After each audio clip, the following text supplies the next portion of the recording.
സുഖാണോ? അപ്പോൾ ഇന്ന് ഞാനിവിടെ വന്നിരിക്കുന്നത് ഒരു വ്യത്യസ്തമായിട്ടുള്ളൊരു കേക്ക് റെസിപ്പി ആയിട്ടാണ്. മറ്റൊന്നുമല്ല, നമ്മൾ ബിസ്ക്കറ്റ് പൊടിച്ചെടുത്തിട്ടാണ് ഈ ഒരു കേക്ക് ഇന്ന് റെഡിയാക്കാൻ പോകുന്നത്. ഇതുവരെയും ഈ ചാനൽ സബ്സ്ക്രൈബ് ചെയ്യാത്ത കൂട്ടുകാരുണ്ടെങ്കിൽ വേഗം തന്നെ സബ്സ്ക്രൈബ് ചെയ്തോളൂ. സബ്സ്ക്രൈബ് ചെയ്യുമ്പോൾ നിങ്ങൾക്ക് കൂടെ ഒരു ബെല്ലൈക്കൺ വരും. അതുകൂടി ഒന്ന് ക്ലിക്ക് ചെയ്ത് വെച്ചാൽ ഞാൻ വീഡിയോസൊക്കെ അപ്ലോഡ് ചെയ്യുന്ന സമയത്ത് നിങ്ങൾക്കത് മിസ് ചെയ്യാതെ കാണാൻ പറ്റും. So let's start. അപ്പോൾ നമുക്ക് നോക്കാം വളരെ ഈസി ആയിട്ടുള്ള ഈ ഒരു കേക്ക് എങ്ങനെയാണ് ചെയ്യുന്നതെന്ന്. എനിക്ക് ഏറ്റവും ഇഷ്ടപ്പെട്ട ബിസ്ക്കറ്റാണ് ഓറിയോ ബിസ്ക്കറ്റ്. അതുകൊണ്ട് ഞാൻ ഇന്നിവിടെ ചെയ്യുന്നത് ഓറിയോ ബിസ്ക്കറ്റ് വെച്ചിട്ടുള്ള കേക്ക് റെസിപ്പിയാണ്. നമുക്ക് ഏത് ചോക്ലേറ്റ് ബിസ്ക്കറ്റ് വേണമെങ്കിലും ഇതിനായിട്ട് യൂസ് ചെയ്യാം കേട്ടോ. അപ്പോൾ എനിക്ക് ഏറ്റവും കൂടുതൽ ഇത് ഇഷ്ടമായതുകൊണ്ട് ഞാൻ ഓറിയോ ബിസ്ക്കറ്റ് തന്നെയാണ് എടുത്തേക്കുന്നത്. വളരെ ടേസ്റ്റിയാണ് ഇത് വെച്ചിട്ട് ചെയ്യുകയാണെങ്കിൽ. അപ്പോൾ ഞാൻ ഓറിയോ ബിസ്ക്കറ്റ് 2 കവർ എടുത്തിട്ടുണ്ട്. ആകെ 20 പീസ് ബിസ്ക്കറ്റാണുള്ളത്. ഈ 20 ബിസ്ക്കറ്റിൻ്റെയും ക്രീം ഞാൻ മാറ്റിയിട്ടുണ്ട്. ബിസ്ക്കറ്റ് മാത്രമേ എടുത്തിട്ടുള്ളൂ. ഇത് നിങ്ങൾ കളയും തിന്നേന്നും വേണ്ട കേട്ടോ. ഫ്രിഡ്ജിൽ തന്നെ സൂക്ഷിച്ച് വെച്ചോളൂ. അതിൻ്റെ റെസിപ്പി ഞാൻ ഉടനെ ഇടുന്നുണ്ട്. അടിപൊളിയൊരു ലാവാ കേക്ക് അത് വെച്ചിട്ട് നമുക്ക് ചെയ്യാം. അത് ഞാൻ ഉടനെ ഇടാം. അപ്പോൾ ഇതേ നമ്മുടെ ബിസ്ക്കറ്റ് ഞാനിവിടെ പൊടിച്ചെടുത്തിട്ടുണ്ട്. കണ്ടോ, മിക്സിയുടെ ജാറിലിട്ടിട്ട് ഇതേ ഇതുപോലെ നല്ല പോലെ പൊടിച്ചെടുക്കുക. പിന്നെ മിക്സിയുടെ ജാർ ഒട്ടും നനവൊന്നും കാണരുത്. പിന്നെ ഈ ഒരു മിക്സിയുടെ ജാറിലിട്ട് പൊടിക്കുമ്പോൾ ബിസ്ക്കറ്റ് കൈകൊണ്ടൊന്ന് പൊടിച്ചിട്ട് വേണം പൊടിക്കാൻ വേണ്ടിയിട്ട്, അല്ലെങ്കിൽ നന്നായിട്ട് പൊടിഞ്ഞു വരത്തില്ല. അപ്പം ഞാൻ കൈകൊണ്ട് തന്നെ എല്ലാം പൊടിച്ച് മിക്സിയുടെ ജാറിൽ ഇട്ടതിന് ശേഷം കേട്ടോ നന്നായിട്ട് പൊടിച്ചെടുത്തത്. ഇനി നമുക്ക് ഈ പൊടിച്ചെടുത്തത് ഒരു ബൗളിലിട്ടിട്ട് ഇതിലേക്ക് ഒരു 1/4 ടീസ്പൂൺ സോഡാപ്പൊടി ഇട്ട് കൊടുക്കാം. 1/4 ടീസ്പൂൺ ബേക്കിംഗ് പൗഡർ ഇട്ട് കൊടുക്കാം. എന്നതിന് ശേഷം നമുക്ക് ഒരു 2-3 ടേബിൾ സ്പൂൺ പഞ്ചസാര പൊടിച്ചത് കൂടി നമുക്ക് ഇതിലേക്ക് ഇട്ട് കൊടുക്കാം. ഇനി നമുക്ക് 1-2 ടേബിൾ സ്പൂൺ മെൽറ്റ് ചെയ്ത ബട്ടർ അല്ലെങ്കിൽ ഓയിൽ ഏതെങ്കിലും ഒന്ന് ചേർക്കുക. ഒരുപാടൊന്നും ചേർക്കണ്ട, 1 ടേബിൾ സ്പൂൺ ആയാലും മതിയാവും. ഇനി അടുത്തത് ഞാനിവിടെ കുറച്ച് പാലെടുത്തിട്ടുണ്ട്. ഞാൻ പറയാം എത്ര പാലാണ് ഞാൻ ഇതിലേക്ക് ഒഴിക്കുന്നതെന്ന്. ആദ്യം ഞാൻ 1/2 കപ്പ് എടുത്തിട്ടുണ്ട്. നമുക്ക് കുറേശ്ശെയായിട്ട് ഒഴിച്ചിട്ടൊന്ന് ഇളക്കി യോജിപ്പിച്ചെടുക്കാം. ഓവറായിട്ട് മിക്സ് ചെയ്ത് കഴിഞ്ഞാൽ കേക്ക് ഇത് ഹാർഡായി പോകും കേട്ടോ. അതുകൊണ്ട് ഓവറായിട്ട് മിക്സ് ചെയ്യരുത്. മെല്ലെ മെല്ലെ ഒന്ന് യോജിപ്പിച്ച് എടുക്കുക. ഞാൻ 1/2 കപ്പ് പാലൊഴിച്ചിട്ടുണ്ട്. പിന്നെ നിങ്ങൾ പാലൊഴിക്കുന്ന സമയത്ത് നിങ്ങൾ നല്ല തണുത്ത പാലൊന്നും എടുത്ത് ഒഴിച്ച് കളയരുത്. തണുത്ത പാലാണെങ്കിൽ ഒന്ന് അടുപ്പിലോട്ട് വെച്ചിട്ട് ആ തണുപ്പൊക്കെ ഒന്ന് മാറിയതിന് ശേഷം എടുത്ത് ഉപയോഗിക്കുക. അപ്പോൾ തണുത്ത പാൽ ഇതിലേക്ക് നിങ്ങൾ ഡയറക്റ്റായിട്ട് ചേർക്കാൻ പാടില്ല. അപ്പോൾ ഞാൻ ഒരു 2 ടേബിൾ സ്പൂൺ കൂടി പാലെടുത്തു. അപ്പോൾ എനിക്ക് മൊത്തം ഞാനിപ്പോൾ ഇവിടെ പാലെടുത്തിരിക്കുന്നത് 3/4 കപ്പ് പാലാട്ടോ. അപ്പോൾ 20 ബിസ്ക്കറ്റിന് നമുക്ക് വേണ്ടത് 3/4 കപ്പ് പാലാണ്. അപ്പോൾ കുറേശ്ശെ ഒഴിച്ചിട്ട് എല്ലാം കൂടെ ഒന്ന് മിക്സ് ചെയ്യുന്ന സമയത്ത് നിങ്ങൾ എന്താ പറയുക, ഒരുപാട് അങ്ങ് ഓവറായിട്ട് മിക്സ് ചെയ്ത് കഴിഞ്ഞാൽ ഇത് ശരിയായിട്ട് വരത്തില്ല. മെല്ലെ മെല്ലെ ഒന്ന് മിക്സ് ചെയ്യുക. ഞാൻ കുറച്ച് മിക്സ് ചെയ്തെന്ന് തോന്നുന്നു, മതി കേട്ടോ. ഇനിയും മിക്സ് ചെയ്ത് കഴിഞ്ഞാൽ നമ്മുടെ കേക്ക് ശരിയായിട്ട് വരത്തില്ല. അപ്പോൾ ഇനി നമുക്കിത് ബേക്ക് ചെയ്യാൻ തുടങ്ങാം. ഇത് കണ്ട് ഈ ഒരു ടിന്ന് ബേക്കിംഗ് ടിന്നല്ല, ഇത് അലൂമിനിയത്തിൻ്റെ ഒരു ചരുവാണ്. ഇത് ഞാൻ സാധാരണ ഒരു കടയിൽ നിന്നും മേടിച്ച്, നമ്മൾ പാത്രക്കടയില്ലേ അവിടെ നിന്നും മേടിച്ചതാണ്. നമുക്ക് ഈ പാത്രത്തിലേക്ക് കുറച്ച് ബട്ടർ അല്ലെങ്കിൽ ഓയിൽ ഒന്ന് സ്പ്രെഡ് ചെയ്ത് കൊടുക്കാം. നിങ്ങൾ പാത്രക്കടയിൽ ചോദിച്ചാൽ മതി, നമ്മുടെ അലൂമിനിയം ചെരുവത്തിൻ്റെ ഏറ്റവും ചെറുത് തരികയെന്ന് ചോദിച്ചാൽ മതി. ഇനി നിങ്ങൾക്ക് ബേക്കിംഗ് ടിന്ന് കിട്ടാത്തവർക്ക് വേണ്ടിയിട്ടാണ് ഞാൻ ഇത് പറയുന്നത് കേട്ടോ. ഒരുപാട് പേര് ചോദിക്കുന്നുണ്ട് ബേക്കിംഗ് ടിന്നിന് പകരം എന്ത് ഉപയോഗിക്കാമെന്ന്, അതുകൊണ്ട് പറഞ്ഞതാണ്. ബട്ടർ തേച്ചതിന് ശേഷം ഇതിലേക്ക് നമുക്ക് കുറച്ച് മൈദ കൂടി ഇട്ടിട്ട് എല്ലാ ഭാഗത്തും ഇതുപോലെ ഒന്ന് തട്ടി കൊടുക്കുക. എന്നിട്ട് ബാക്കി വന്ന മൈദ ഒന്ന് തട്ടി മാറ്റണം ഈ ഒരു പാത്രത്തിൽ നിന്നും. ഇനി ഇതിലേക്ക് നമ്മുടെ കേക്കിൻ്റെ ബാറ്റർ ഒഴിക്കുക. ഇത് 4 ഇഞ്ചിൻ്റെ കേക്കിൻ്റെ ടിന്നാട്ടോ ഞാനിപ്പോൾ എടുത്തേക്കുന്നത്. ഇനി ഇതിലേക്ക് നമ്മുടെ ഈ കേക്കിൻ്റെ ബാറ്റർ ഒഴിച്ച് കൊടുക്കാം. നിങ്ങൾക്കിത് ഓവനിലും ബേക്ക് ചെയ്യാം, ഓവൻ ഇല്ലാതെയും ബേക്ക് ചെയ്യാം.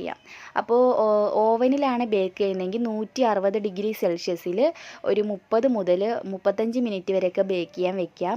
ഇനി ഞാനിപ്പോൾ OTG ഓവൻ്റെ കണക്കാണ് പറഞ്ഞത്. ഇനി നിങ്ങൾ കൺവെക്ഷൻ ഓവനിലാണ് ബേക്ക് ചെയ്യുന്നതെങ്കിൽ 180 ഡിഗ്രിയിൽ 10 മിനിറ്റ് പ്രീ ഹീറ്റ് ചെയ്ത ഓവനിലേക്ക് ഒരു 25 മിനിറ്റൊക്കെ നമുക്കിത് ബേക്ക് ചെയ്യാൻ വേണ്ടിയിട്ട് വെക്കാം. ഇനി ഓവൻ ഇല്ലാതാണെങ്കിൽ നമ്മൾ സാധാരണ ഇഡലിക്കുട്ടകത്തിനുള്ളിലേക്ക് ഞാൻ ഉപ്പിട്ടു അതിൻ്റെ മുകളിലേക്ക് ഇതുപോലൊരു തട്ടിറക്കി വെച്ചിട്ടുണ്ട്. ഇനി നമുക്ക് നമ്മുടെ കേക്കിൻ്റെ ബാറ്റർ ഇതുപോലെ ഇറക്കി വെച്ച് അടച്ച് വെച്ചിട്ട് ബേക്ക് ചെയ്യുക. അപ്പോൾ പ്രീ ഹീറ്റ് ചെയ്തിട്ടിരിക്കുന്ന ഒരു ഇഡലിക്കുട്ടമാണിത്. Pre heat മസ്റ്റാട്ടോ. നന്നായിട്ട് ചൂടായി കിടക്കുന്ന ടിന്നിലേക്ക് വേണം നമുക്ക് നമ്മുടെ കേക്കിൻ്റെ ബാറ്റർ ഇറക്കി വെച്ചിട്ട് ബേക്ക് ചെയ്യാൻ വേണ്ടിയിട്ട്. അപ്പോൾ നമുക്കൊരു 25-30 മിനിറ്റൊക്കെ ലോ ഫ്ലെയിമിൽ, അതായത് തീ വളരെ കുറച്ചിട്ടിട്ട് ബേക്ക് ചെയ്തെടുക്കാം. ഇനി ഞാനിവിടെ കുറച്ച് ബിസ്ക്കറ്റ് എടുത്തിട്ടുണ്ട്. ഇത് ഞാൻ മൂന്നാമത്തെ പാക്കറ്റാണ് എടുക്കുന്നത്. ഈ ബിസ്ക്കറ്റ് നമുക്ക് ഇതുപോലൊരു കവറിലിട്ടിട്ട് ഇതുപോലെ ഒന്ന് പൊട്ടിച്ചെടുക്കുക. ഇങ്ങനെ ചെയ്യുന്നതായിരിക്കും നല്ലത്. മിക്സിയുടെ ജാറിലിട്ടിട്ട് പൊടിച്ചെടുക്കേണ്ട. നന്നായി പൊടിയാതിരിക്കുമ്പോഴാണ് ഇതിൻ്റെ ആ ഒരു നല്ലൊരു ടേസ്റ്റ് നമുക്ക് കിട്ടുന്നത്. അപ്പോൾ അത് ഇതുപോലെ ഒന്ന് പൊടിച്ചെടുക്കുക. അപ്പോൾ ഞാൻ നമ്മുടെ ബിസ്ക്കറ്റ് ഇവിടെ പൊടിച്ചെടുത്തിട്ടുണ്ട്. ഇത് നമുക്കൊരു ബൗളിലോട്ട് ഇട്ട് കൊടുക്കാം. ഇതുപോലെ തരിതരിയായിട്ട് കിടന്നാലേ നമുക്ക് നല്ലൊരു ടേസ്റ്റ് ഫീൽ ചെയ്യത്തുള്ളൂ. ശരിക്കും നല്ല ടേസ്റ്റ് ആട്ടോ. ഓറിയോ ബിസ്ക്കറ്റൊക്കെ ഇഷ്ടമുള്ളവർക്ക് ഒരുപാട് ഇഷ്ടമാവുന്നൊരു കേക്കാണിത്. എനിക്ക് ഒരുപാട് ഇഷ്ടമാണ് കേട്ടോ. അതുകൊണ്ട് തന്നെ ഞാൻ ഇത് ഇങ്ങനെ ഒന്ന് ചെയ്ത് നോക്കാമെന്ന് തന്നെ വിചാരിച്ചത്. ഇത് നമുക്കൊരു സൈഡിലോട്ട് മാറ്റി വയ്ക്കാം. ഈ സമയത്ത് തന്നെ നമുക്ക് നമ്മുടെ കേക്ക് ഒന്ന് നോക്കാം. കണ്ടോ, 25 മിനിറ്റ് കഴിഞ്ഞു, നന്നായിട്ട് ബേക്കായിട്ട് വന്നിട്ടുണ്ട്. ഇതിപ്പോൾ ഈ കേക്കിൻ്റെ മുകൾ ഭാഗം കണ്ടോ ഒന്ന് വിണ്ടിരിപ്പുണ്ട്. ഒരുപാട് പേര് ചോദിക്കുന്നുണ്ട് എന്തുകൊണ്ടാണ് ഇങ്ങനെ വരുന്നതെന്ന്. ഞാനിപ്പോൾ മിക്സ് ചെയ്ത സമയത്ത് വീണ്ടും ഇട്ട് ഓവറായിട്ട് മിക്സ് ചെയ്തുകൊണ്ടാണ് ഇങ്ങനെ വന്നത്. പക്ഷേ കേക്ക് അത്ര ഹാർഡല്ല കേട്ടോ, സോഫ്റ്റ് തന്നെയാണ്. അപ്പോൾ നിങ്ങൾ ഓവറായിട്ട് അങ്ങനെ മിക്സ് ചെയ്യാതിരിക്കുക. എനിക്ക് അബദ്ധം പറ്റി. അപ്പോൾ നിങ്ങൾക്കത് വരാതിരിക്കുക. ഇനി അടുത്തതായിട്ട് നമുക്ക് കുറച്ച് ഐസ് വെള്ളത്തിൻ്റെ മുകളിലേക്ക് ഒരു ബൗൾ ഇറക്കാം. അതിലേക്ക് ഒരു 1/2 കപ്പ് വിപ്പിംഗ് ക്രീം ഒഴിച്ചു കൊടുക്കാം. എന്നിട്ട് ഒരു 2 ടേബിൾ സ്പൂൺ പഞ്ചസാര പൊടിച്ചതും ചേർത്തിട്ട് ഹൈ സ്പീഡിൽ നന്നായിട്ട് ബീറ്റ് ചെയ്തെടുക്കുക. ഒരു 3-4 മിനിറ്റ് ആകുമ്പോൾ നല്ല പരുവത്തിന് ഇത് ബീറ്റായിട്ട് കിട്ടും. അപ്പോൾ ഏകദേശം ഞാൻ നന്നായിട്ട് ബീറ്റ് ചെയ്തെടുത്തിട്ടുണ്ട്. ഒരു 4 മിനിറ്റ് ആയിട്ടുണ്ട്. നമ്മുടെ വിപ്പിംഗ് ക്രീം നന്നായിട്ട് ഇവിടെ വന്നിട്ടുണ്ട്. ലാസ്റ്റ് ആകുമ്പോൾ നമുക്ക് ബീറ്റ് ചെയ്യുമ്പോൾ ഇച്ചിരി പാട് പോലെ തോന്നും. അതാണ് ഇതിൻ്റെ കറക്റ്റായിട്ടുള്ളൊരു പരുവം. ഈ സമയത്ത് വേണം നമ്മുടെ ഓറിയോ ബിസ്ക്കറ്റ് ഇതിലേക്ക് ഇട്ട് കൊടുക്കാൻ വേണ്ടിയിട്ട്. അപ്പോൾ നമുക്ക് ഇഷ്ടമുള്ള അത്രയും ഇട്ട് കൊടുക്കാം കേട്ടോ. ഞാനെന്തായാലും ഒരു പാക്കറ്റ് ബിസ്ക്കറ്റ് എടുത്തിട്ടുണ്ട്. അത് മൊത്തം ഞാൻ ഇട്ടിട്ടുണ്ട്. വേണേൽ 2-3 എണ്ണം മാറ്റി വെച്ചോളൂ. 3-4 എണ്ണം മാറ്റി വെച്ചാൽ നമുക്ക് ഏറ്റവും ലാസ്റ്റിൻ്റെ ടോപ്പിലായിട്ട് വെച്ച് കൊടുക്കാൻ പറ്റും. ഇനി ജസ്റ്റ് എല്ലാം കൂടെ ഒന്ന് മിക്സ് ചെയ്തെടുക്കുക. അപ്പോൾ നമ്മുടെ ക്രീം ഇവിടെ റെഡിയായി. അതുപോലെ നമ്മുടെ കേക്ക് ഇവിടെ കംപ്ലീറ്റ് ചൂടാറിയിട്ടുണ്ട്. ഇനി നമുക്ക് പുറത്തെടുക്കാം. ഒരു ചെറിയ കേക്കാണ് കേട്ടോ, ഒത്തിരിയൊന്നുമില്ല. അപ്പോൾ നമുക്ക് ഈ കണ്ടോ, കേക്ക് നല്ല സോഫ്റ്റായിട്ട് തന്നെ ഉണ്ട്. മുകൾ ഭാഗം കുറച്ച് വിണ്ട് എന്നേ മാത്രമേ ഉള്ളൂ. ഇനി നമുക്ക് നൂല് വെച്ചിട്ട് ഇതൊന്ന് കട്ട് ചെയ്തെടുക്കാം. കണ്ടോ, ഇതുപോലെ സെൻട്രലായിട്ട് വെച്ച് കൊടുക്കുക. എന്നിട്ട് ഇതുപോലെ തിരിച്ചിട്ട് അങ്ങ് കട്ട് ചെയ്ത് കൊടുത്താൽ മതി. നൈഫ് വെച്ചിട്ട് ചെയ്യുന്നതിനെക്കാട്ടിലും ബെറ്റർ ഇങ്ങനെ ചെയ്യുന്നതാണ്. അതുകൊണ്ടാണ് ഞാൻ ഇങ്ങനെ തന്നെ ഇപ്പോൾ ചെയ്യുന്നത്. നല്ല പെർഫെക്റ്റ് ആയിട്ട് തന്നെ നമുക്ക് നൂല് വെച്ചിട്ട് കട്ട് ചെയ്തെടുക്കാൻ പറ്റും. അപ്പോൾ തുടക്കക്കാർക്കൊക്കെ ഇതായിരിക്കും കൂടുതൽ നല്ലത്. കണ്ടോ, നല്ല പെർഫെക്റ്റ് ആയിട്ട് നമ്മൾ കേക്ക് കട്ട് ചെയ്തെടുത്തു. നല്ല ലെവലായിട്ട് തന്നെയാണ് വന്നേക്കുന്നത്. ഇനി നമുക്ക് ഈ കേക്ക് തിരിച്ച് വെക്കാം കേട്ടോ. നമ്മളിങ്ങനെ തിരിച്ച് വെച്ചിട്ട് ഐസിങ് ചെയ്യുമ്പോഴായിരിക്കും കൂടുതൽ നല്ല പെർഫെക്റ്റ് ആയിട്ട് നമുക്ക് ഐസിങ് ചെയ്യാൻ പറ്റുക. ആ ടോപ്പൊക്കെ നല്ല നീറ്റായിട്ടിരിക്കും. ഇനി നമുക്ക് കുറച്ച് ഷുഗർ സിറപ്പ് സ്പ്രെഡ് ചെയ്ത് കൊടുക്കാം. ഞാൻ കുറച്ച് വെള്ളവും കുറച്ച് പഞ്ചസാരയും, തണുത്ത വെള്ളമായാലും കുഴപ്പമൊന്നുമില്ല. രണ്ടും കൂടെ മിക്സ് ചെയ്തെടുത്തതാണ് ഈ ഷുഗർ സിറപ്പ് എന്ന് പറയുന്നത്. ഞാൻ ഷുഗർ സിറപ്പ് ഒഴിച്ചു. ഇനി നമ്മുടെ ക്രീം ഇതിലേക്ക് വെച്ച് കൊടുക്കാം. നമ്മുടെ കുക്കീസ് കൂടി ഇതിലേക്ക് ഉള്ളത് കൊണ്ട് കുറച്ച് പാടാണ്, എന്നാലും കുഴപ്പമില്ല. അഡ്ജസ്റ്റ് ചെയ്ത് നമുക്ക് ഇത് വെക്കാൻ പറ്റും. ഇതുപോലെ നമുക്കൊന്ന് ക്രീമൊക്കെ ഒന്ന് വെച്ച് എടുക്കാം.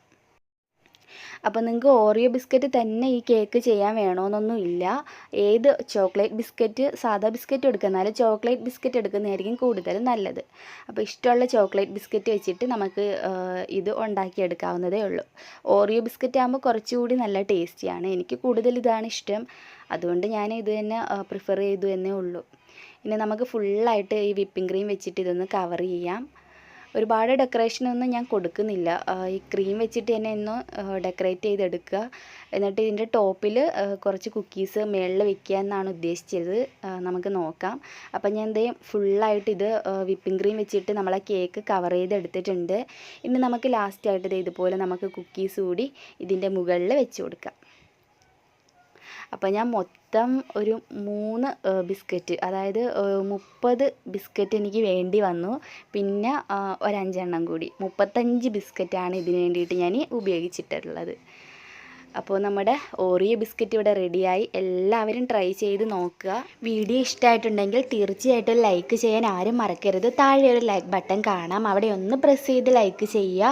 പിന്നെ ഇതുവരെ ഈ ഒരു ചാനൽ സബ്സ്ക്രൈബ് ചെയ്യാത്ത കൂട്ടുകാരുണ്ടെങ്കിൽ നിങ്ങൾ വേഗം തന്നെ സബ്സ്ക്രൈബ് ചെയ്ത് നമ്മുടെ ഈ ഒരു ചാനലിലെ അംഗമാവുക. സബ്സ്ക്രൈബ് ചെയ്യുമ്പോൾ നിങ്ങൾക്ക് കൂടി ഒരു ബെല്ലൈക്കൺ കൂടി വരും, അതുകൂടി ഒന്ന് ക്ലിക്ക് ചെയ്ത് വെച്ചേക്കുക. എന്നാൽ മാത്രമേ ഞാൻ വീഡിയോസൊക്കെ അപ്ലോഡ് ചെയ്യുന്ന സമയത്ത് നിങ്ങൾക്കതൊരു നോട്ടിഫിക്കേഷനായിട്ട് കിട്ടുള്ളൂ. അപ്പോൾ തന്നെ ഞാൻ വീഡിയോ ഇടുമ്പോൾ നിങ്ങൾക്ക് കാണാനും പറ്റുള്ളൂ. അപ്പം നമുക്ക് പുതിയൊരു വീഡിയോയുമായിട്ട് വീണ്ടും കാണാം.